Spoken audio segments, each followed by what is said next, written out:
আজকে কাতলা মাছের একটা রেসিপি নিয়ে চলে এসেছি। তার জন্য দেখো এখানে কাতলা মাছ পরিষ্কার করে ধুয়ে নিয়ে দিয়ে দিলাম 1 চামচ লবণ আর দিয়ে দিচ্ছি 1 চামচ হলুদ গুঁড়ো।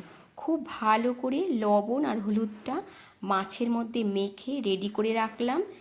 এখানে আমি দেখো একটা কাঁচা আম নিয়ে নিয়েছি, খুব ভালো করে খোসা ছাড়িয়ে নিয়ে এইভাবে পিস পিস করে কেটে নিয়ে 4-5টা কাঁচা লঙ্কা দিয়ে মিক্সিতে পেস্ট করে নেব।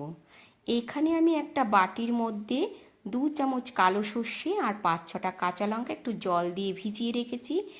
এখন কড়াইতে সাদা তেল গরম করে নিয়ে মাছগুলো একে একে ভেজে নেব।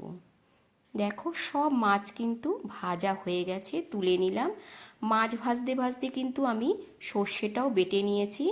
এখন কড়াইতে সর্ষের তেল গরম করে অল্প করে একটু সাদা জিরে ফোড়ন দিয়ে দিলাম, আর বেটে রাখা সর্ষে আর কাঁচা লঙ্কাটা দিয়ে দিয়েছি, আর দিয়ে দিলাম 1 চামচ লবণ আর 1 চামচ হলুদ গুঁড়ো দিয়ে হালকা করে একটু সর্ষে কাঁচা লঙ্কাটা কষিয়ে নিচ্ছি, খুব একটা বেশি কষাবো না।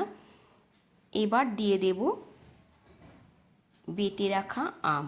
দেখো আমটা দিয়ে আবারও একটু হালকা করে নাড়াচাড়া করে নিয়ে তারপর দিয়ে দেব পরিমাণ মতো জল।